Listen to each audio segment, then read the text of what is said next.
તમને બધાને કહું છું, આપણે ભારતીય છીએ. આપણે ભારતીય છીએ. ભલે અહીંયા તમે આબુધાબી આવ્યા કે દુબઈમાં આવ્યા, આપણું ભારતીય પણ ભૂલી નહીં જશો. પ્રત્યેક ઘરમાં સવારમાં નાહી ધોઈ પરમાત્માનું પૂજન થવું જોઈએ.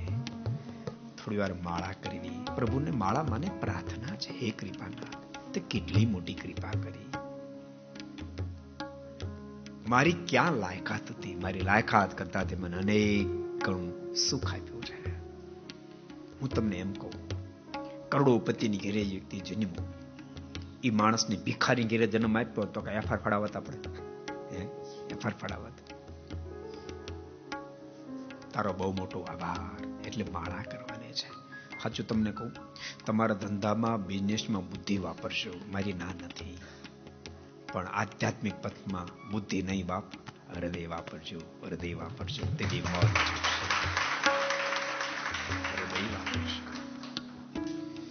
પ્રત્યેક ઘરમાં અહીંયા બેસીને સાંભળે, એને કહું છું, લાખો લોકો ઘેરે બેસીને જે સાંભળે એને પણ કહી રહ્યો છું, સવારમાં તમે ગમે તે ક્ષેત્રમાં હોવ, ગમે તે ફિલ્ડ તમારું હોય, પ્રત્યેક વ્યક્તિ, પુરુષ ભક્તો, સ્ત્રી ભક્તો, પ્રત્યેક વ્યક્તિએ સવારમાં નાહી ધોઈ પ્રભુનું પૂજન કરવું, માળા કરવી, પ્રાર્થના કરવી. જ્યાં તમારી નિષ્ઠા હોય, ઇષ્ટ સ્વરૂપને પ્રાર્થના કરો.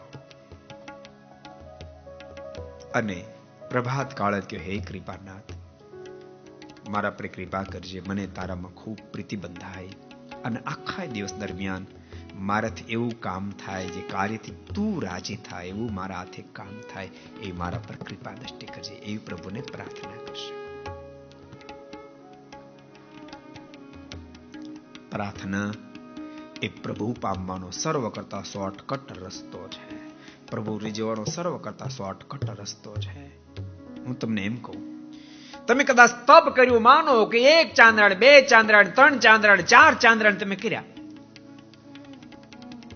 પ્રાર્થના દાસ બન્યા સિવાય પ્રાર્થના થાય ને, અહંકાર ઓગળ્યા સિવાય પ્રાર્થના થાય ને. તમે 4 ચાંદ્રાણી કર્યા પણ તમે અહંકારનું સાક્ષાત સ્વરૂપ થઈ ગયા, તો ભગવાન સ્વામિનારાયણ પ્રથમના 56માં વચનામૃતમાં લખ્યું, એનો શ્રેષ્ઠ ગુણ આવી ન શકે.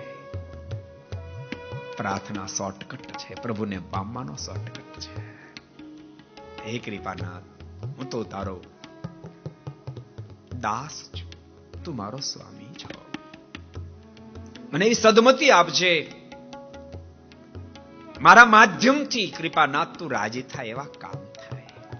તું જે આપે મને એને હું તને રીઝવી શકું એવી કૃપા દ્રષ્ટિ કરશે. એ પ્રભુને પ્રાર્થના કરશો. મારી તમને બધાને ભલામણ છે, ભૂલતા નહીં, જેના જન્મમાં પ્રાર્થનાનો સંબંધ નથી, અમારા શબ્દો જીવમાં લખી લેજો, જેના જન્મમાં પ્રાર્થનાનો સંબંધ નથી, મને કદી પ્રભુને જે પ્રાર્થના કરતો નથી, એ ભારતમાં રહેતો હોય, દુબઈમાં રહેતો હોય, અમેરિકામાં રહેતો હોય, ઇંગ્લેન્ડમાં રહેતો હોય, હું તો કહું ચંદ્રગ્રહણ પર, ચંદ્રલોક પર જવાની મહેનત હાલે છે, કદાચ ત્યાં પહોંચી જાય, પણ જેના જન્મમાં પ્રાર્થના નથી, એના જન્મ કદી શાંતિ હોઈ ન શકે. શાંતિ હોઈ ન શકે. अगर ये वीडियो आपको पसंद आया हो तो लाइक करें और शेयर करना मत भूलिए.